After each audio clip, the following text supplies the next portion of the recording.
প্রিয় বাবা, কেমন আছো? জানি তুমি সব সময় হাসির পিছনে তোমার কষ্ট লুকিয়ে রাখো, তবুও জানতে ইচ্ছে করে তুমি ভালো আছো তো? বাবা, ছোটবেলায় ভাবতাম তুমি কখনো ক্লান্ত হও না, তোমার শক্ত হাতে সব কিছু সামলে নিতে পারো। তোমার চোখে যে শক্তি দেখেছি তাতে মনে হতো তোমাকে কেউ হারাতে পারবে না।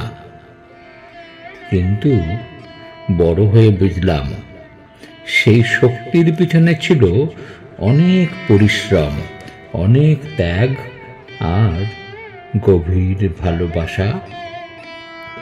মনে আছে স্কুলের প্রথম দিনে তোমার হাত ধরে গিয়েছিলাম, আমি ভয়ে কাঁদছিলাম আর তুমি মাথায় হাত বুলিয়ে বলেছিলে, ভয় নেই বাবা, আমি আছি।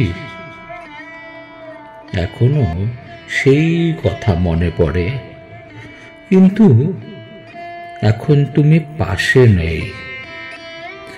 আমার মনে পড়ে তোমার একটা সাইকেল ছিল, ফোনিক্স। সে সাইকেলের সামনে বসে দূরের মাঠে যে মেলা বসতো সেই মেলা দেখতে যেতাম।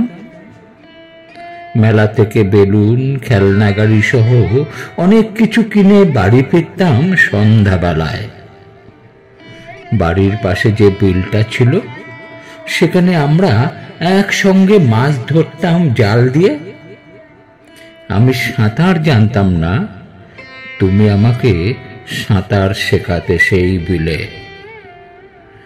সময় চক্রে আমি এখন অনেক বড় হয়েছি, নিজের দায়িত্ব সামলাচ্ছি, তবু যত বড় হই না কেন তোমার স্নেহ ও ভালোবাসার অভাব কখনোই পূর্ণ হয় না।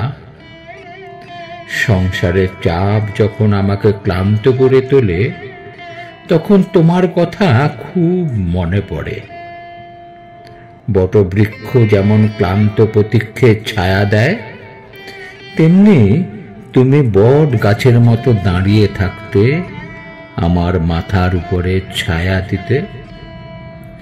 আমার আবারও ছোটবেলায় ফিরে যেতে ইচ্ছে করে, তোমার হাত ধরে হাঁটতে ইচ্ছে করে, তোমার ভালোবাসা পেতে ইচ্ছে করে। জানো বাবা, বাস্তব জীবনে তোমার ভালোবাসার ঋণ কখনো শোধ করা যায় না। যদি বেঁচে থাকতে হয়তো কিছু ঋণ পরিশোধ করার চেষ্টা করতাম। মাঝে মাঝে তোমার কথা খুব মনে পড়ে, দু চোখ দিয়ে অশ্রু বহে। যদি কখনো আমার ভুলে তোমাকে কষ্ট দিয়ে থাকি, ক্ষমা করে দিও। তুমি যেমন আমার হাত ধরে পথ দেখিয়েছিলে, তেমনি তোমার দোয়া যেন আজীবন আমার সঙ্গী হয়। ওপারে ভালো থেকো বাবা, ওপারে ভালো থেকো।